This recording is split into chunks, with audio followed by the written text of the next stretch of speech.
प्रवाह वाहिनीवरील सुवासिनी आणि झी मराठीवरील उंच माझा झोका यामधील कलाकारांशी संवाद साधण्याचा योग जुळून आला आहे।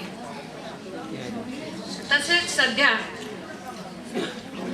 खूप गाजलेला खेळ मांडला या चित्रपटातील अंध आणि कर्णबधीर मुलीची आणि तिला जग दाखवण्याची धडपड करणाऱ्या बापाची वेगळी कहाणीही आपण आज जाणून घेऊया। स्वयंपाकघर व माझघर या पलीकडे विश्व नसलेल्या स्त्रिया, सागर गवटे खेळायच्या वयात लग्न होऊन नऊवारीचा बोंगा आवरत वावरणाऱ्या चिमुकल्या सुना आणि आयुष्यभराची स्वप्न लाल आलवणात गुंडाळून वावरणाऱ्या तरुण विधवा हे समाजाचं एक विदारक सत्य या मालिकांनी आपल्यापुढे जिवंत केलं आहे। परंतु त्याचबरोबर एकत्र कुटुंब पद्धतीमुळे या छोट्या सुना आणि या दुःखी विधवा यांना सांभाळून कुटुंबाचा तोल सावरणाऱ्या व्यक्तीही आपल्याला बघायला मिळतात। सुवासिनी या स्टार प्रवाहावरील मालिकेच्या निर्माती, दिग्दर्शिका आणि ज्येष्ठ कलाकार स्मिता तळवलकर यांना मंचावर निमंत्रित करते। आता ही कार्यक्रमाची सूत्र मी श्री सुधीर गाडगे यांच्याकडे सोपविते। नमस्कार। इतक्या तुडुंब गर्दीनं उपस्थित असलेल्या सर्व पुणेकर रसिकांचं माझी मैत्रीण परिवाराच्या वतीनं मी मनपूर्वक स्वागत करतो। आणि नंतर मात्र आतमध्ये बसायला, उभं राहायला, मध्ये उभं राहायलाही जागा नाहीये एवढी आयोजकांनी नोंद घ्यावी।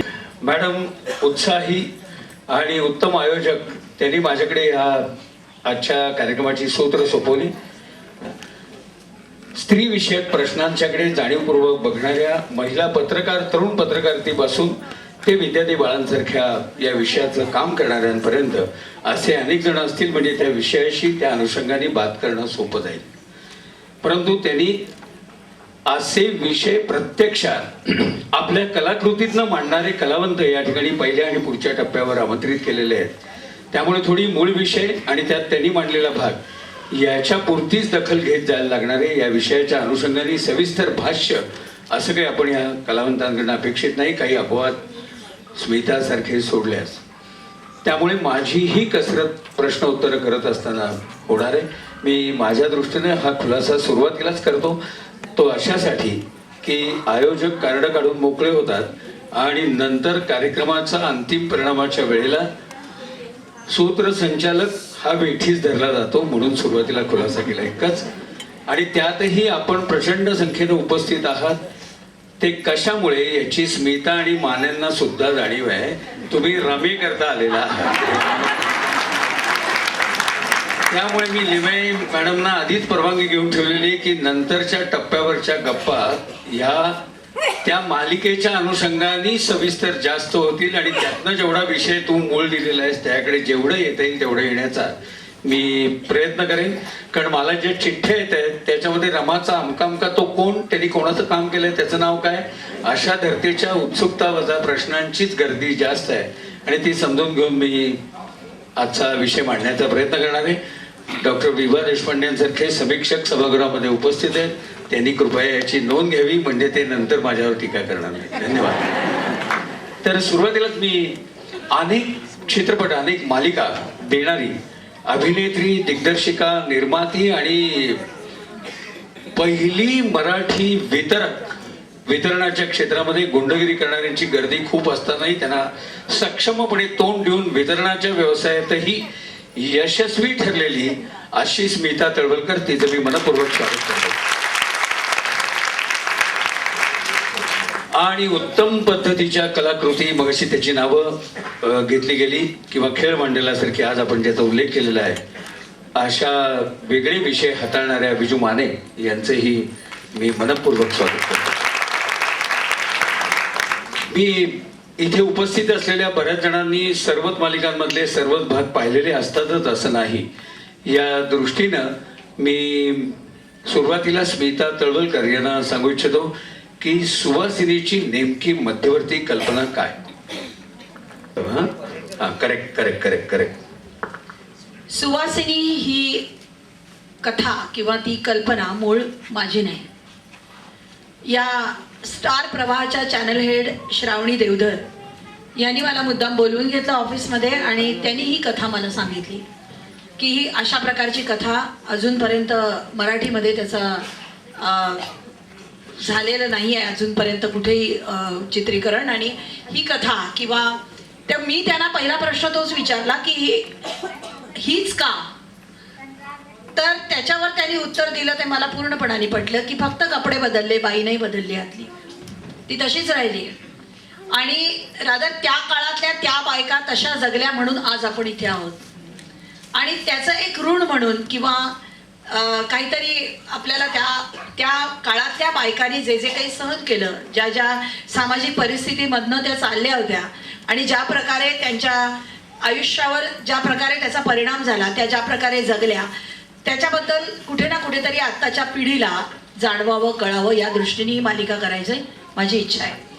आणि ते मात्र मला पटलं, कारण मला स्वतःला काळ उभा करणं किंवा पिरियड प्ले मला खूप आवडतो करायला.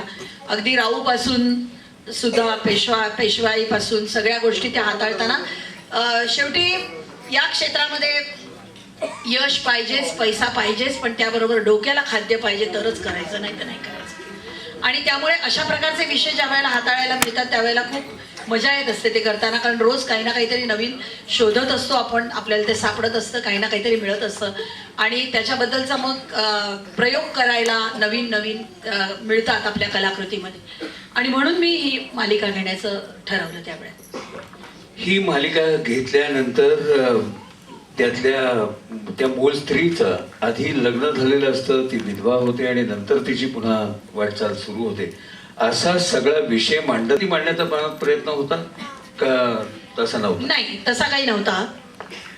मला स्वतःला ही मालिका किंवा मला स्वतःला ही कथा जास्त याच्यासाठी भावत गेली की आत्ताच्या 21व्या शतकात सुद्धा आम्ही सगळ्या बायका आज स्वतंत्र आहोत, आर्थिकदृष्ट्या सुद्धा स्वतःच्या पायावर उभ्या आहोत आणि सगळ्या बाजूनी सगळ्या प्रकारच्या सुविधा आम्हाला उपलब्ध आहेत. आणि मुंबई पुण्यासारख्या ठिकाणी तर बायका खूप मोठ्या प्रमाणात बाहेर कामं करतायत आणि स्वतःचं अस्तित्व कुठेतरी दाखवायचा प्रयत्न करतायत, तरीही त्या असुरक्षित आहेत. आणि त्या काळात ज्या वेळेला सगळ्या प्रकारची असुरक्षितता आपल्याला दिसते आता, की वयाच्या 8व्या आणि 9व्या वर्षी झालेली लग्न आणि त्याच्यानंतर एखादा येणारं वैधव्य आणि त्याच्यानंतरची आजूबाजूची सामाजिक परिस्थिती, त्यावेळेचं जगणं, आणि तरीही स्त्री सुरक्षित वाटते आहे. त्या काळातली स्त्री आता आपण विचार केला तर या सुवासिनीमधली भागीरथी म्हणा किंवा सुवासिनीमधल्या माई म्हणा, या जास्त सुरक्षित आहेत, या जास्त स्वतंत्र आहेत आत्ताच्या स्त्रीपेक्षा सुद्धा.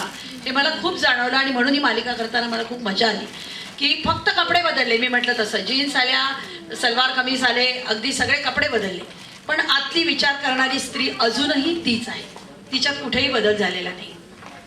स्मिताच्या सुवासिनीकडे पुन्हा एकदा वळण्यापूर्वी मी विजू मानेंना विचारू इच्छितो, हाच विषय घ्यावा आहे का? अंध मुलीची जबाबदारी स्वीकारणारा तो बाप आणि पुढचा सगळा प्रकार, हाच विषय घ्यावा असं कशामुळे मनात आलं? कारण मी माझ्या घरात स्वयंघोषित महिला मंडळ अध्यक्ष आहे.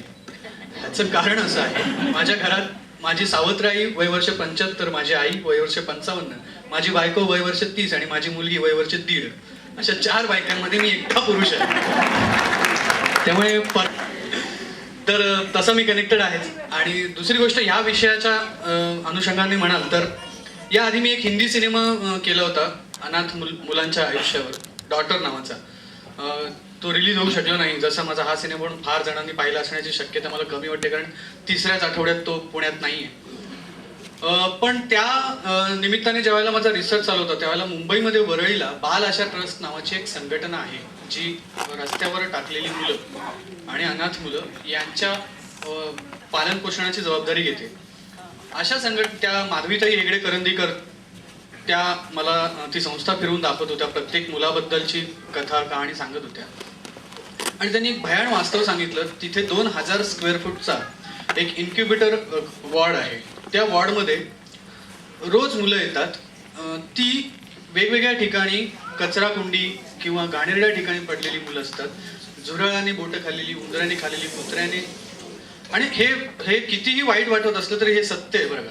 आणि तुम्हाला मी ज्यावेळेला त्यांना विचारलं की सहज किती मुलं येतात, तर म्हणे आपल्या भारतामध्ये दर मिनिटाला 19 मुलं फेकली जातात. कुठलंही कारण असू देत, ते स्त्री भ्रूण हत्या असू देत, किंवा मुलगी झाली म्हणून फेकून दिली, किंवा जसं मी या सिनेमात मांडलंय, या सिनेमातला जे कपल आहे ते अतिशय प्रॅक्टिकल लाईफ, म्हणजे आजचं जे कपल आहे तसा विचार करणारा तो पुरुष आहे. आणि त्याला ज्या वेळेला डॉक्टर सांगतात की ह्या मुलीमध्ये ती मूक आहे, अंध आहे आणि कर्णबधीर आहे, त्यावेळेला प्रॅक्टिकल विचार करून तो वडील जो आहे तो आईच्या नकळत ते मूल फेकून देतो.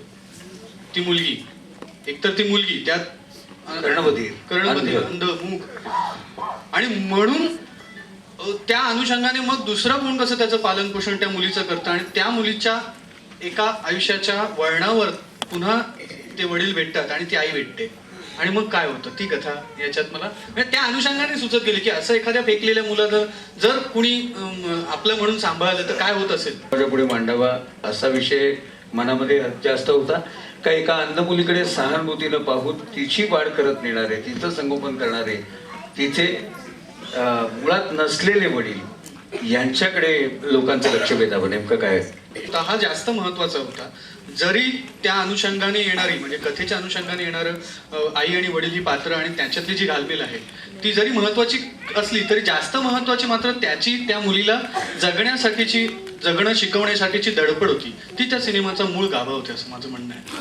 हा विषय मांडत असताना तुम्ही त्या अंध मुलीची निवड जी केलेली आहे, म्हणजे अंध भूमिका करण्यासाठी ज्या अंध नसलेल्या मुलीची निवड केली, तिला हा विषय काय पद्धतीने समजावून दिलेला होता?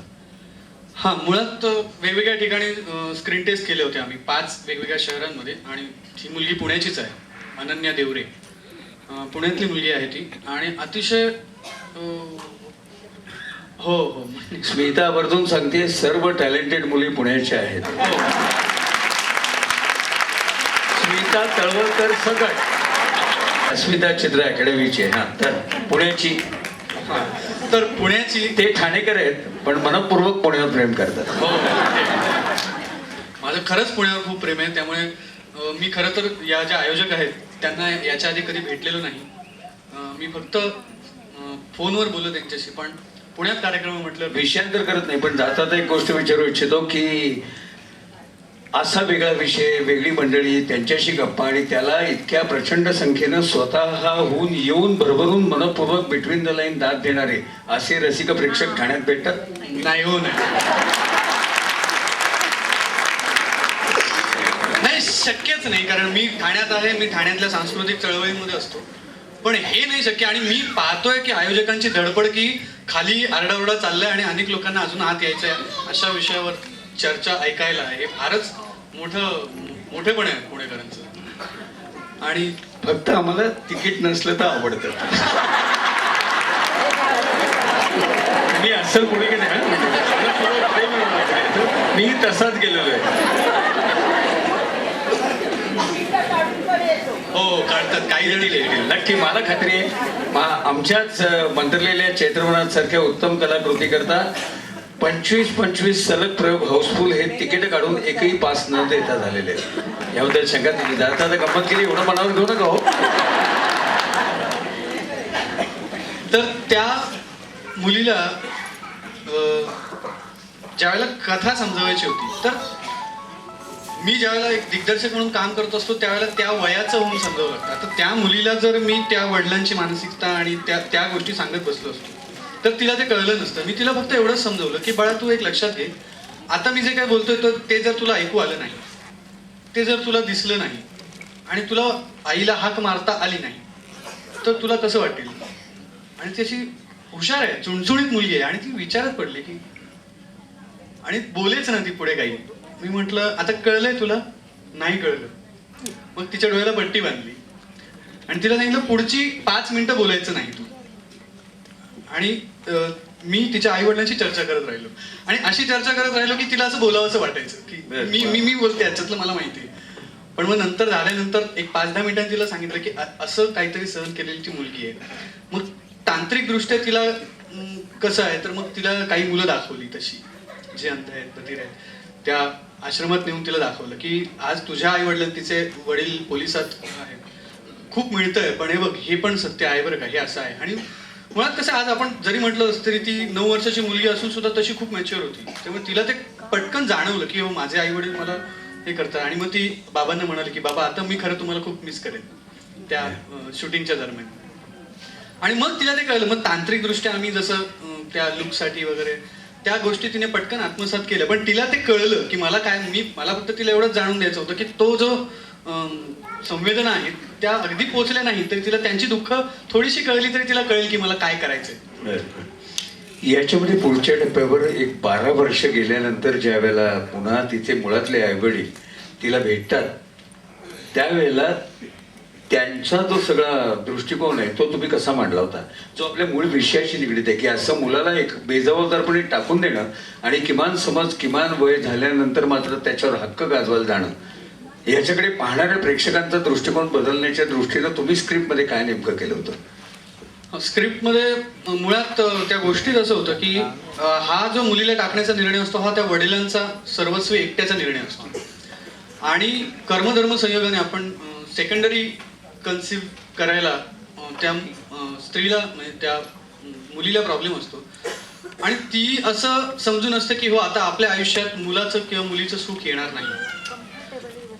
आणि एका अजाणत्या वळणावर ज्या वेळेला त्या वडिलांना आपल्या चुकीची जाणीव होते, पश्चाताप व्हायला लागतो, त्यावेळेला ते त्या आपल्या बायकोकडे ते व्यक्त करतात की असं मी 12 वर्षापूर्वी एक चूक केली.